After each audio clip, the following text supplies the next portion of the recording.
All right, today we're jumping right into a moment of pure political drama. We're talking about a congressional hearing where the Jeffrey Epstein case and some of the most powerful men in the world are put squarely in the hot seat. You know, it's a question that almost never gets a straight answer. But in this particular hearing, we see a Democratic representative go head-to-head with the Attorney General, and it creates this incredible confrontation that just lays bare the deep political fault lines around this case. So let's get right into it. Okay, so let's set the stage. You've got a Congressional Oversight Committee. On one side, a Democratic representative, and he's come armed with documents and a very clear mission. On the other side, you have Attorney General Pam Bondi, a Republican, and her job is to defend the Department of Justice. The topic of the day? Getting justice for the victims of Jeffrey Epstein. Now, the representative, he doesn't start with theories or hypotheticals. No, he starts with something concrete. He holds up two photos, and they show former Prince Andrew with one of Epstein's victims. And her face is blacked out, which is just this stark, chilling reminder that there are real human beings at the center of all this political fighting. And you've got to understand, he's not just showing these photos for shock value. This is all part of a very deliberate strategy. He's building a legal argument, piece by piece, and it's all designed to back the Attorney General into a corner. The logic here is just so methodical. First, he lays the groundwork, the law. He points out that Congress passed a law specifically to protect victims like these. Second, the evidence, the photos. Third, he reminds everyone that being a client of Epstein's operation is a federal crime. And then, he brings it all home with the accusation. He claims the DOJ shut down the investigation into Epstein's powerful clients on purpose, basically giving them a free pass. And here it is, the official reason from the Department of Justice. The representative actually reads from a DOJ memo that says they just didn't find enough evidence to go after anyone else. It's a claim that he is about to take apart, bit by bit. This is the moment it all comes to a head. He's basically holding up the photos in one hand and the DOJ's memo in the other and asking the question everyone's thinking. With this evidence staring you right in the face, why on earth was this case closed? So, does Attorney General Bondi answer the question? Nope. Instead, she pivots. She turns it around and asks why her predecessor, Merrick Garland, didn't get the same kind of grilling when he was in charge. It's a classic political move. When you can't answer the question, you change the subject. The representative, he acknowledges her point that, yeah, maybe past administrations failed too.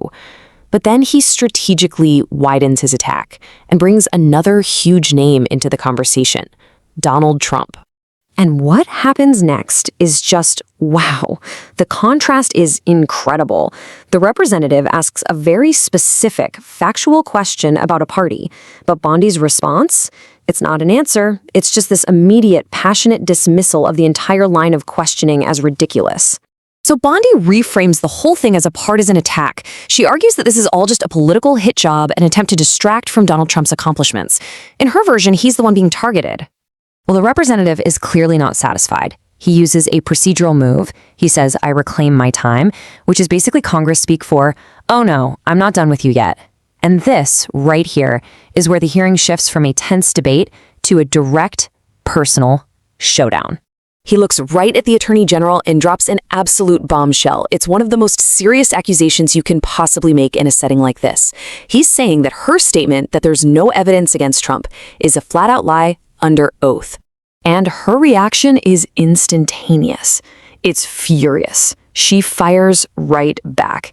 Because he's not just questioning her honesty. He's accusing her of perjury, which is a federal crime. So you're probably thinking, how can he make such a huge accusation? Well, he's got his receipts ready. He pulls out a witness statement from the FBI's own files. It's from Trump's former limo driver, and it details a series of just deeply disturbing events that he says he witnessed. And here's the absolute kicker. The representative's whole argument is that this explosive witness statement with these horrific allegations was just sitting in an FBI file.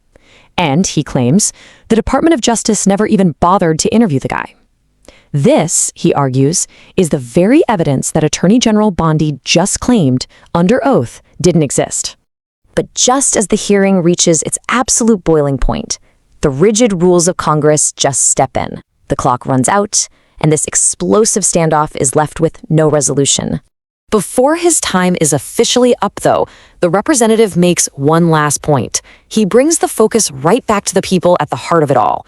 He reminds everyone that while politicians are busy arguing, there are over 1,000 victims still waiting for real accountability.